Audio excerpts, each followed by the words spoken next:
So how to plan your budget. How much should you be investing into your preparations for a disaster? How much should you reserve for a normal life? This video talks about how to plan your budget to be ready for any situation that may arise on a regular day or a disaster.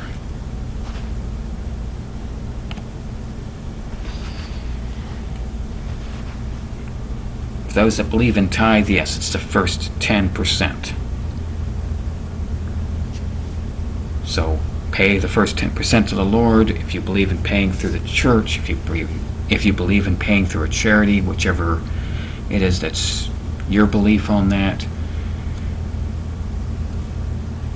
Now, one of the things I wanted to talk about on here was your next percentages. You can either consider it the percentage of the full income or of what's left over. Just depends on how you want to do that. That's up to you. But I first do an over-the-top split. And this is going to be things like, what would I set aside for federal income tax, or setting aside for state income tax, or any other set-asides that really do depend on the income. And that's usually right alongside with tithe. And that's just whatever you decide that percentage should be. And then I'm going to go on in and do whatever my needs are split. And those are the amounts needed. So I'm going to figure out my housing, whatever I need to pay for rent, mortgage, insurance, whatever that be, HOE fees, anything related to housing gets paid out of that budget, and that's where I'm going to figure out a dollar amount for that. And the vehicle, your registration, your insurance, your vehicle expenses, maintenance funds, all of that. That's going to be an amount too that I'm going to set. These are all fixed amounts. I'm going to figure out where my utilities are, and maybe they aren't fixed amounts. Maybe I'm going to go ahead and say, once I'm done putting aside the over-the-top split, I'm just going to go ahead and pay all of these, whatever they are, and leave whatever's left. But for really doing a good budget here, you do want to figure out what these numbers are and fix them into a system where you know that you're reserving this amount for your housing, this amount for your vehicle, every paycheck, this amount for all your utilities, phone, internet, electric, gas, water, sewer, garbage, any debts that you have. On this case, these are more fixed debts, things where you're paying a certain amount, like alimony or child support, or installment loans. If it's your vehicle, that could be out of your vehicle's budget. But you do want to define what each of these are. Your debts could be your housing mortgage, but you want to define that housing mortgage, which one is it? On that, what all could be paid out of that housing mortgage? You basically kind of set rules for each of these. Licensing and fees, what you're going to put away for your driver's license renewal, or for any other licensing, your ham radio license, your aviation license, your GMRS license, your hunting and fishing license, whatever else you might want in that area. Whatever you have for food, whatever you need to spend on food, that's going to be another thing. Having another area for clothes. How much you're going to pay to replace your clothes that you're wearing out. Supplies, paper towels, toilet paper, kitchen supplies. Maybe some of that comes out of food if it's for food. If it's aluminum foil, you might pay for that out of your food budget. Just depends on what you're dealing with there too. But this is where you're going to set those rules. These are just ideas of categories that you would put.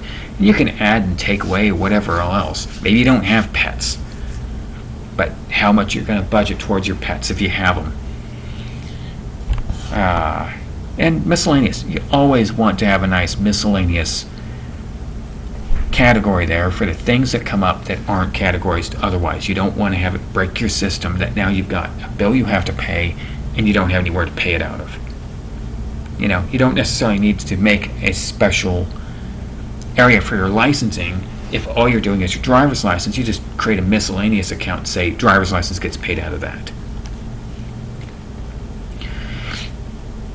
That's the idea with all of the needs split area. These are these are items where you're going to put a dollar amount on there, or you might say whatever it is whatever it is, and then you're going to deal with it afterwards. That's kind of sloppy though. Then I'm going to have my under the bottom split, and that means what's left over after I paid all of those needs, how much can I put into all of these other items here too. And I'm going to put, savings, investment, prepping, spending, and maybe miscellaneous goes into that. Maybe you're going to have two different calls for miscellaneous. Maybe you're only going to use one or the other. It's just whatever you ended up deciding. But it could also go here. Miscellaneous could also go here.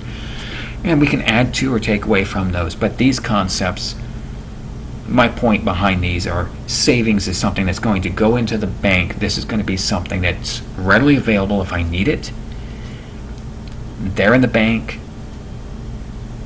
It should be safe but readily available. Investment can be more higher risk stuff.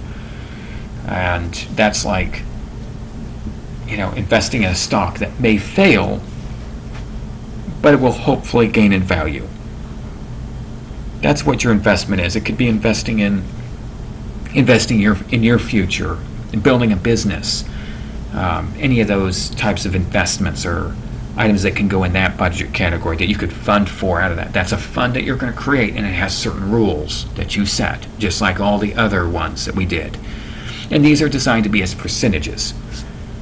Every percentages of what's remaining is what I'm doing on this. And your prepping budget. So you're going to set that there too. So what am I putting away to be able to set things up for a rainy day? If there is a failure of the savings, if there is a failure of the investments, what can I get by on? I'm going to have these other things set up for me. If the dollar fails, I have my barter items. That's where I'm going to pay for those out of. Spending. Yes, you may be a doomsday prepper. You may decide here that your best fun here is target practice over the range to prepare to shoot the zombies when they come. But whatever you do for fun, you need to be able to have some money that you can be loose with, that you can go out and spend on enjoying life while it's still there. So that's what the spending budget's for. So here's a kind of a simplified example, and this of course does not cover all of the categories, but it kind of just gives an idea here. So if I had $1,000 on a paycheck here, and I've got 10% goes on out towards tithe, that leaves me with $900 remaining. $100 went to tithe, that's 10%, $900 will remain.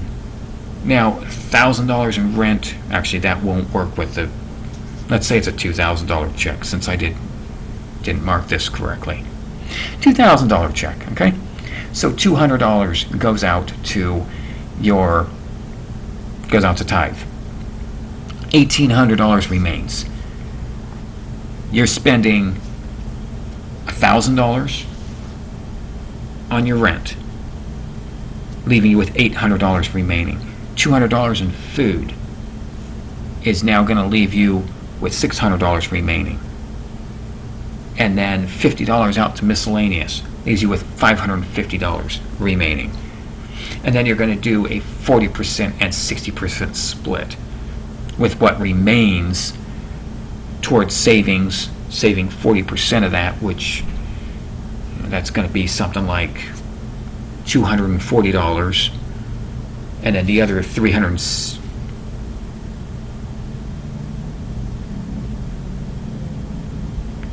No, it was $550 that was remaining. It's going to be $220, and then $330 out towards prepping. That's just an example. Thank you for watching.